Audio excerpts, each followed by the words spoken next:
Hi, kindergarten, and happy Wednesday. Zoe and I are here to read you a story today. Now, Zoe really likes this book, don't you, Zoe? Yeah, because this book that we're about to read is about a dog. I am so excited to read it to you. Right, Zoe? Or are you so tired?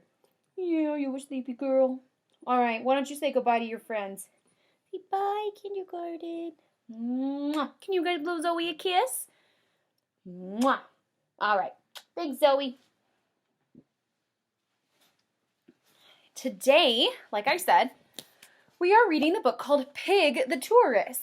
So a tourist is somebody who travels somewhere and goes to see different sights. So Mrs. Petersen was a tourist when she went to Florida right before spring break. And I went and saw the beach and other fun things in Florida too. So we're going to be reading about Pig the Tourist. Who do you think this right here is? Let's read to find out. When we read this story, you have a couple jobs.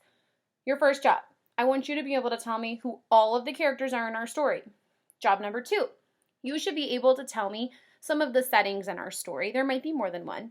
And 3, I want you to be able to tell me the plot of the story. Let's go ahead and get started. Pig the Tourist by Erin Blady.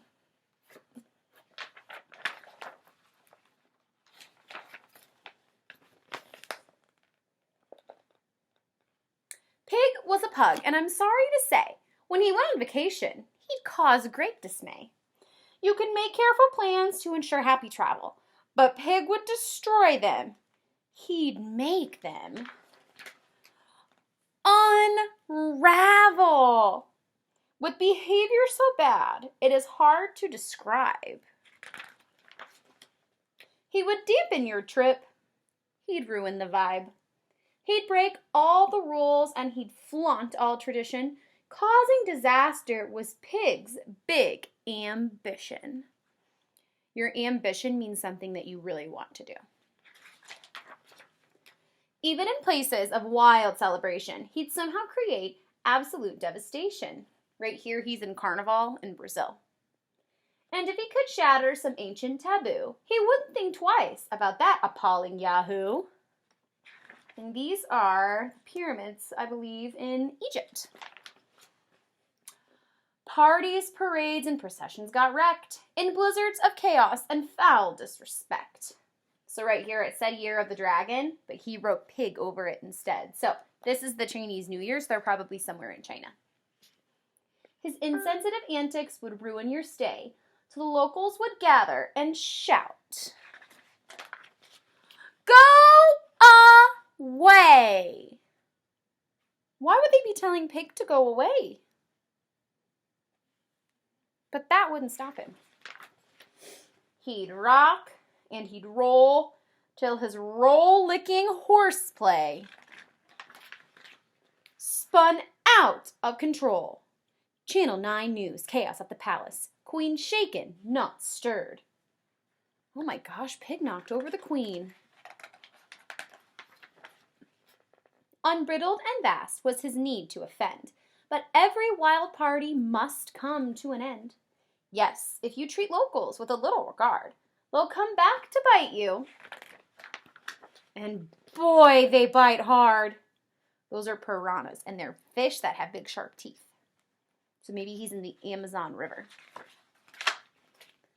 These days, it's different. I'm happy to say he's learned not to ruin a whole holiday. But let us be honest, the truth I must tell, although he might try. Pig does not travel well.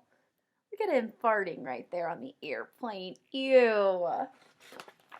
I hope you guys loved this book. I bought this when we had the book fair during parent-teacher conferences, and I was so excited to read it to you guys once we got back. So I'm glad that I got to do it over here on our YouTube channel. So let's talk about the story. Who was the character in our story? We know that Pig, the pug, and pug is a type of dog, he was our character.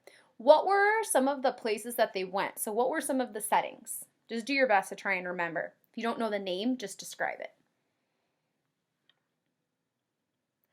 We know that he was probably in China for Chinese New Year. We know that He was in England and he knocked over the Queen. We know that he was in Egypt, probably in the Amazon River. He was in a lot of places. So what was the plot of the story?